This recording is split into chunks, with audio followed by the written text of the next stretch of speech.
गिरिधर गोविंद गोपाला भजो मुरली मनोहर नंद लाला भजो मुरली मनोहर नंद लाला भज गिरिधर गोविंद गोपाला भज गिरिधर गोविंद गोपाला भजो मुरली मनोहर नंद लाला भजो मुरली मनोहर नंद लाला भज गिरिधर गोविंद गोपाला भज गिरिधर गोविंद गोपाला बोलिए वृंदावन बिहारी लाल की जय जय जय श्री राधे जय जय श्री राधे। सभी भक्तों से निवेदन, बहुत एकाग्रचित होकर सत्संग के प्रत्येक शब्द को हृदयंगम करने का पूरा प्रयत्न कीजिए। कल चर्चा चली कि जीव को सभी प्रकार की कामनाओं को छोड़ देना चाहिए।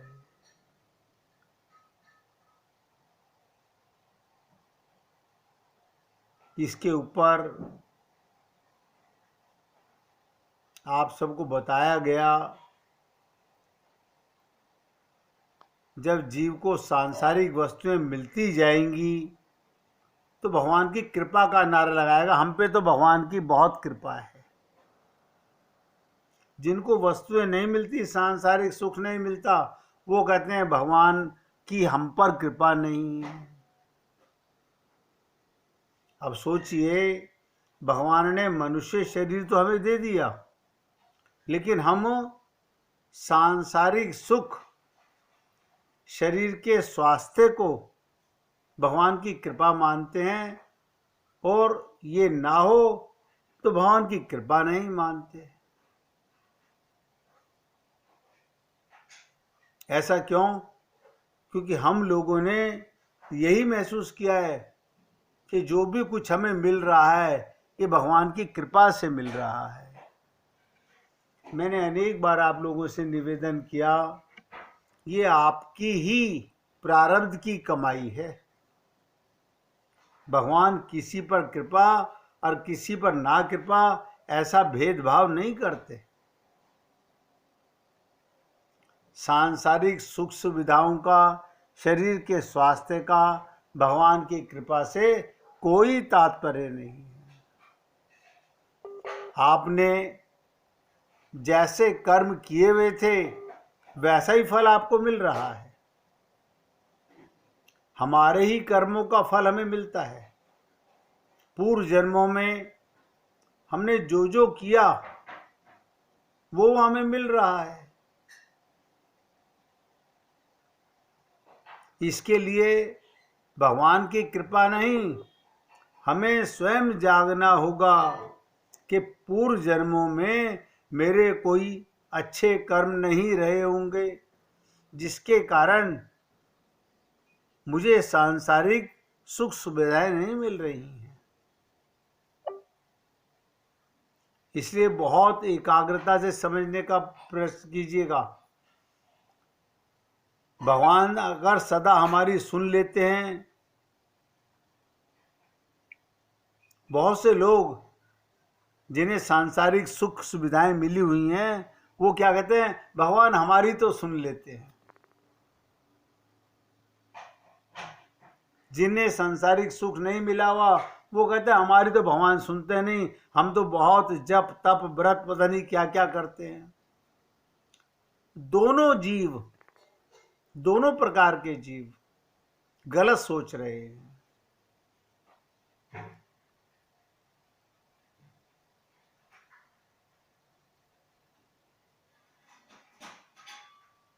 एक बार भगवान को ही भगवान से मांग लो। अगर भगवान तुम्हारी सुन लेते हैं, तुम भगवान का प्रेम क्यों नहीं मांगते? एक बार भगवान से भगवान को मांगने का मतलब भगवत प्राप्ति की कृपा। लेकिन हमें चाहिए ही नहीं भगवान से, हमें तो भगवान से सांसारिक सुख चाहिए।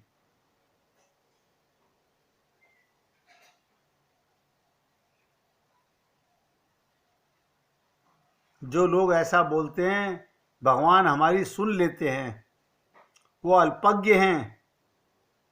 संस्कार जन्य लाभ को भगवत कृपा समझना। देखिएगा, सांसारिक सुख, शरीर का सुख, ये भगवत कृपा नहीं है।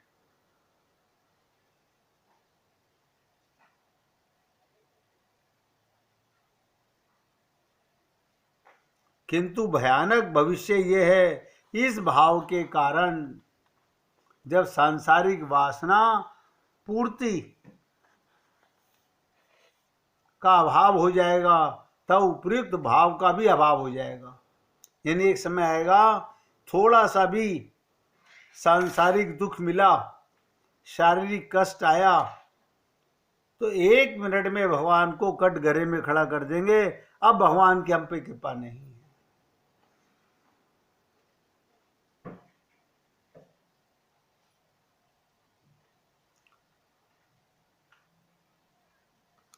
एक विशेष बात हमारे गुरुदेव बताया करते थे कि पर दोष हम लोगों में ये बहुत बड़ी बीमारी है। अपने दोष कोई नहीं देखता, सब दूसरों के दोष देखते हैं। अपने गुणों का बखान करते हैं और दूसरे में दोष निकालते हैं। इसके कारण साधक साधना करके भी अपने लक्ष्य से कोसों दूर बना रहता है। खूब साधना कर रहे हैं, लेकिन भगवत प्राप्ति फिर भी नहीं हो पाती। साधना का कोई फल उन्हें प्राप्त नहीं होता, उल्टा उन्हें हानि होती है। अरे स्वयं में आध्यात्मिक प्रगति ना पाकर साधकों की निराशा बढ़ने लगती है। पता नहीं हम इतना कुछ करते हैं, इतनी साधना करते हैं, लेकिन आगे नहीं बढ़ रहे। उससे कई तरह के अपराध भी होने लगते हैं। उसकी श्रद्धा, ध्यान से सुनो, ये बहुत गहरा पॉइंट बता रहे हैं। हमारी जैसे ही निराशा बढ़ने लगती है, हमारी श्रद्धा हरि और गुरु में डगमगाने लगती है। हम लोग बहुत जल्दी हार जाते हैं। जैसे एक डॉक्टर को हम ये कह के छोड़ देते हैं, इससे हमारा इलाज नहीं हो रहा। ऐसे ही हम लोग गुरु और भगवान पर भी, हम अक्सर देखा गया है, रोज लोग देवी देवता बदलते रहते हैं।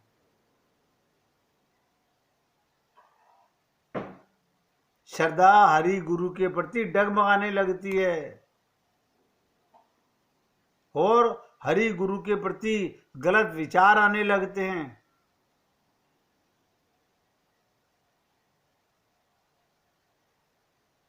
इसका कोई प्रायश्चित नहीं है। इससे तो पुनः गुरु ही उबार सकता है। इसलिए मैं निवेदन करूंगा, कभी किसी में बुराई नहीं देखनी चाहिए। पर दोष देखने से 2 प्रकार की हानि होती है। एक तो वो दोष हमारे मन में आएगा,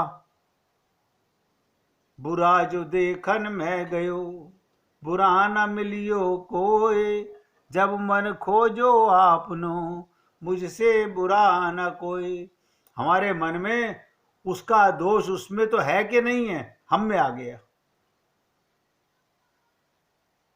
अरे मन से ही तो दोष का चिंतन करोगे,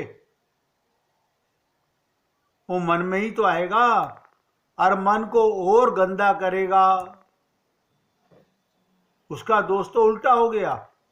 सामने वाले में वो दोष है कि नहीं इसका पता नहीं, लेकिन जो बुरा देख रहा है उसमें वो दोष जरूर आएगा।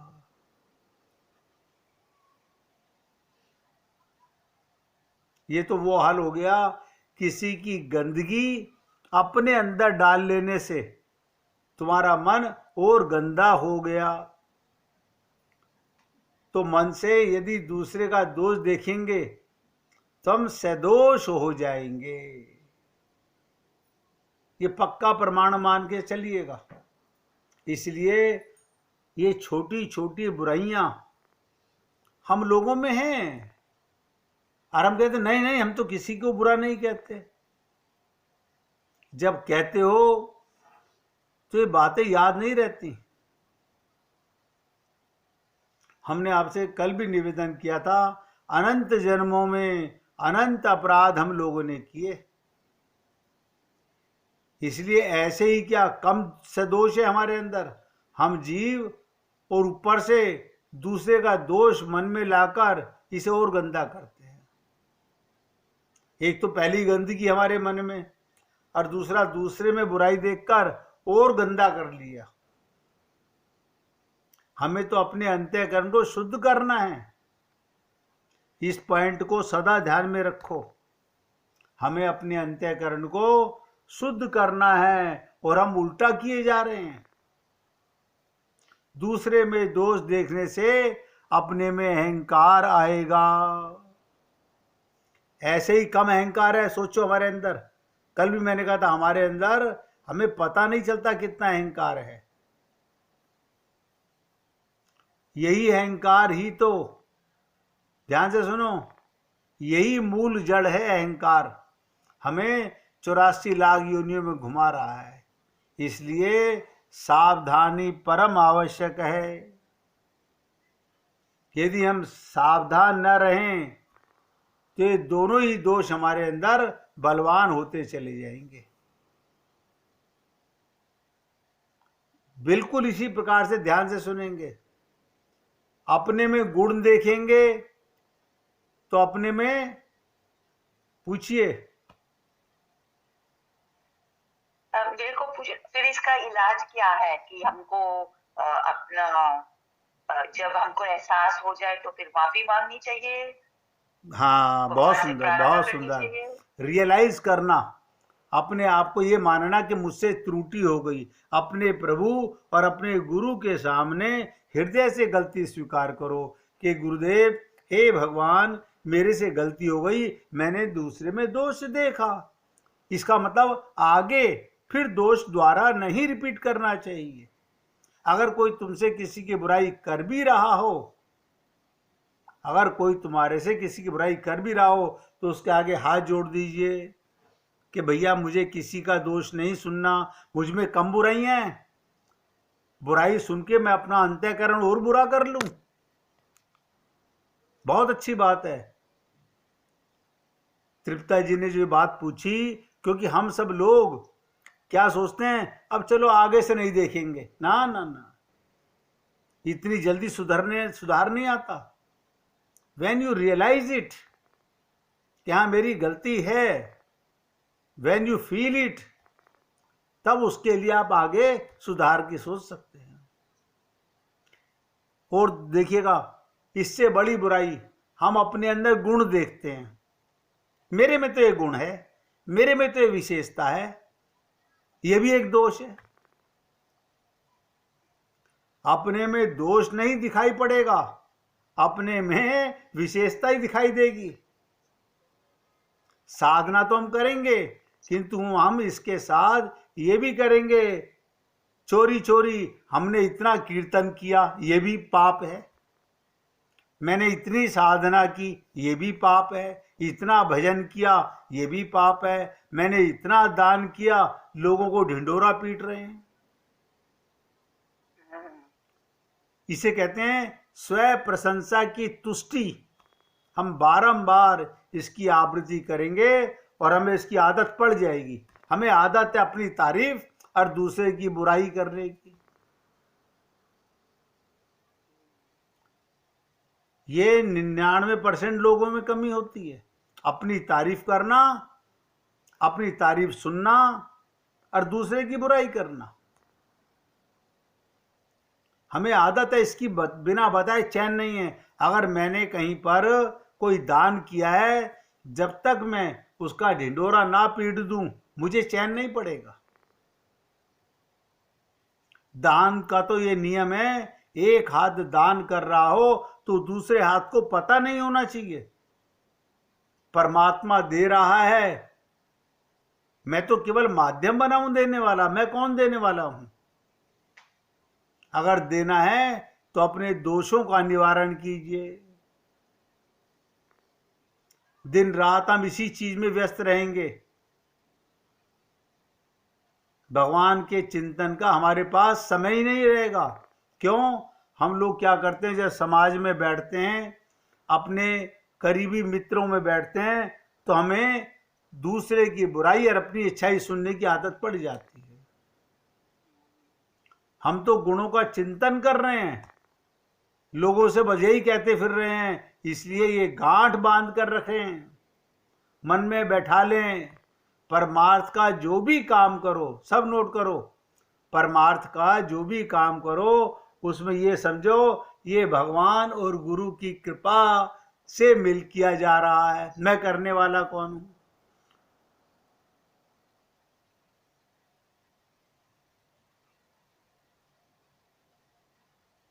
वरना मैं क्या करता, ये भगवान की कृपा है। अरे हमारे कितने भाई बहन संसार में हैं, वे क्या कर रहे हैं? पूरे संसार का चिंतन, उसी में 24 घंटे लगे रहते हैं। माँ ने क्या किया, पिताजी ने क्या किया, बीवी ने क्या किया, पैसा सामान सब इसी के चक्कर में लगे हुए हैं। कोई चक्रधारी परमात्मा के चक्कर में नहीं है। पता नहीं हमारे ऊपर क्या कृपा हो गई भगवान और गुरु की, हमको तत्व ज्ञान हो गया। सोचिएगा, सबसे बड़ी कृपा है गुरु और भगवान की कि हमें तत्व ज्ञान हो गया। वरना तत्व ज्ञान इतनी आसानी से नहीं मिलता। इसलिए आपसे निवेदन कर रहा हूं कि तत्व ज्ञान इतनी आसानी से नहीं मिलता। बार बार सोचना चाहिए हमारे को।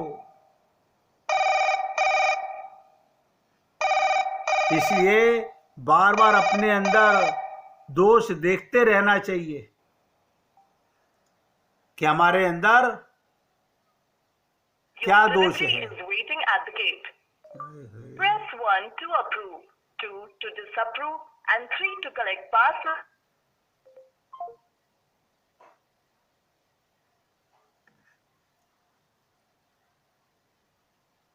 तो ये सब लोगों को हमें ये बातें गहराई से चिंतन भी करनी चाहिए और समझनी भी चाहिए। हमें तत्व ज्ञान सबसे बड़ा ज्ञान है आगे बढ़ने के लिए।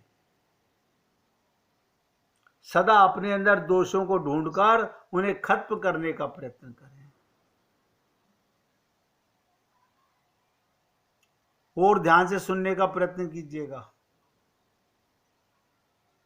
जब मनुष्य शास्त्रों के द्वारा ये समझता है भगवान सर्वांतर्यामी हैं, वे कुछ भी हमारे लिए ठीक समझेंगे, करेंगे, तब उसे अपनी टांग अड़ाने की आवश्यकता नहीं रहेगी। जो करे सो हरि करे।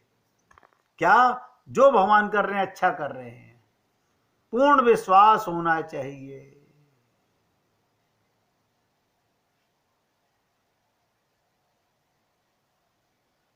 हमारे को पूर्ण विश्वास होना चाहिए। भक्ति मार्ग में आगे बढ़ने के लिए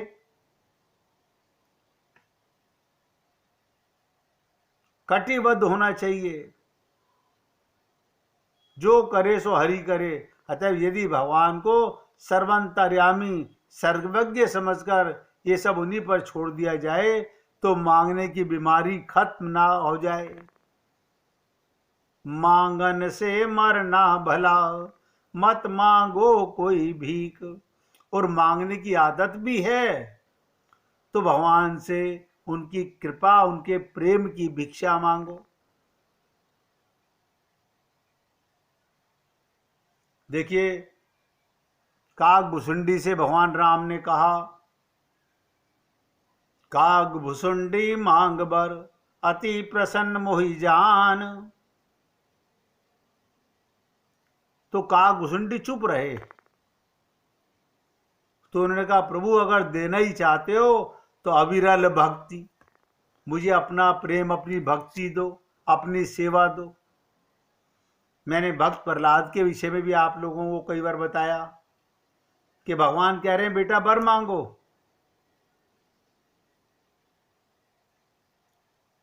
और भक्त प्रहलाद भगवान से कितनी बड़ी बात कह रहा है कि प्रभु अगर देना है तो ये दो कि मेरे को जीवन पर्यंत कभी कुछ मांगने की आदत ही ना हो। और हम लोग सारा दिन संसार में प्रभु जी ये कर दो, प्रभु जी ये कर दो। देखिएगा, आप और हम लोग कर्म योनि में हैं। इसका मतलब कर्म का बंधन है। प्रारब्ध के अनुसार जितना भी सांसारिक सुख, नोट करो, ये दुख भी आपको पता नहीं चल रहा है। जिन लोगों को बहुत ज्यादा सांसारिक सुख सुविधाएं मिली हुई हैं, वास्तविक में वो दुख स्वरूप है, उन्हें आगे भगवान की तरफ बढ़ने नहीं देता है।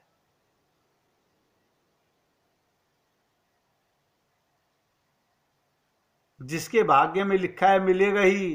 अरे भाई, हम जब शास्त्रों में पढ़ते हैं कि सर्वशक्तिमान भगवान राघवेंद्र सरकार के पिता मर गए, सोचिएगा भगवान के, किंतु राम ने उन्हें नहीं बचाया।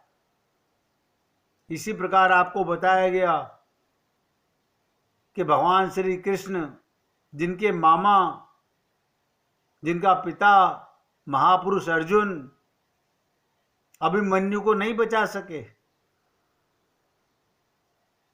अब सोचिएगा, हम दशरथ नहीं, अभिमन्यु नहीं, हमारे लिए भगवान का अकाट्य विधान कोई नहीं कर सकता।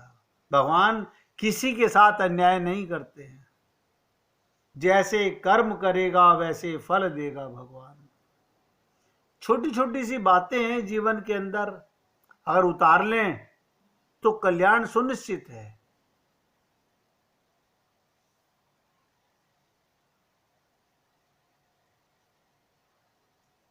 देखिए, हम भगवान को भोग लगाना चाहते हैं। अब हम लोगों के मन में क्या भाव होता है, भोग का मतलब क्या होता है? एक ब्राह्मण था, सुन लीजिए, समझ आ जाएगा। कृष्ण के मंदिर में बड़ी सेवा किया करता था। उसकी पत्नी इस बात से हमेशा चिढ़ती थी, नाराज होती थी। हर बात में वो पहले भगवान को लेके आता, भोजन हो, वस्त्र हो, हर चीज पहले भगवान को समर्पित करता। एक दिन घर में लड्डू बने, ब्राह्मण ने लड्डू लिए और भोग लगाने चल दिया। पत्नी इससे नाराज हो गई, कहने लगी, कोई पत्थर की मूर्ति जिंदा होकर खाएगी नहीं, जो हर चीज लेकर के मंदिर की तरफ भागते हो। अब की बार बिना खिलाए ना लौटना। क्या कहा? अगर इतने बड़े भक्त हो तो इस बार बिना खिलाए ना लौटना, देखती हूं कैसे भगवान खाते हैं। बस ब्राह्मण ने भी पत्नी के ताने सुनकर ठान लिया, बिना भगवान को खिलाए आज मंदिर से लौटना नहीं है।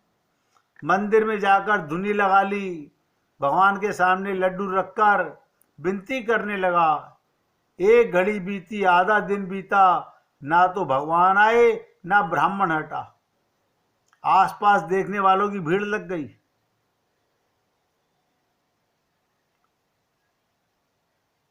सभी कौतुकवश देखने लगे कि आखिर होना क्या है। अब ध्यान दीजिएगा, मक्खियां भिनभिनाने लगीं, ब्राह्मण उन्हें उड़ाता रहा, मीठे की गंध से चींटियां भी लाइन लगाकर आने लगी। ब्राह्मण ने उन्हें भी हटाने का प्रयत्न किया। फिर मंदिर के बाहर खड़े आवारा कुत्ते भी ललचाकर आने लगे। ब्राह्मण ने उनको भी खदेड़ा। लड्डू तो पड़े देख मंदिर के बाहर बैठे भिखारी भी आए। एक तो चला सीधे लड्डू उठाने, तो ब्राह्मण ने जोर से थप्पड़ रसीद कर दिया। दिन डल गया, शाम हो गई, ना भगवान आए ना ब्राह्मण उठा। लोगों ने सोचा ब्राह्मण देवता पागल हो गए हैं, भगवान तो आने से रहे। धीरे धीरे सब घर चले गए। ब्राह्मण को भी गुस्सा आ गया, लड्डू उठाकर बाहर फेंक दिए। भिखारी, कुत्ते, चींटी, मक्खी, ध्यान से सुनो, सब दिन भर भगवान को कोसता हुआ घर लौटा और इतने सालों की सेवा लेकर चला, कोई फल नहीं मिला। ब्राह्मण पत्नी के ताने सुनकर ही गया था। रात को, अब ध्यान दीजिएगा, जो ब्राह्मण प्रतिज्ञा करके गया कि आज भगवान को भोजन कराकर ही लौटूंगा, रात को सपने में भगवान आए, बोले तेरे लड्डू खाए थे मैंने, बहुत बढ़िया थे, लेकिन अगर सुबह से ही खिला देता तो ज्यादा अच्छा होता। कितने रूप धरने पड़े मेरे को लड्डू खाने के लिए। पहले मक्खी बनकर मैं आया, फिर चींटी बनकर के मैं आया, कुत्ता बन के मैं आया, भिखारी बन के मैंने आया, तूने हाथ नहीं धरने दिया, फिर भी इंतजार करना पड़ा। आखिर में लड्डू खाए मैंने, लेकिन जमीन से उठाकर खाने पड़े जब तूने उठा के बाहर फेंक दिए। अगली बार लाए तो अच्छे से खिलाना। भगवान चले गए। ब्राह्मण की नींद खुल गई। उसे एहसास हो गया भगवान तो आए थे खाने, लेकिन मैं उन्हें पहचान नहीं पाया। ऐसे ही हम भी भगवान के संकेतों को नहीं समझ पाते हैं। मुझ में राम तुझ में राम, सब में राम समाया, सबसे कर लो प्रेम जगत में, कोई नहीं है पराया। बोलो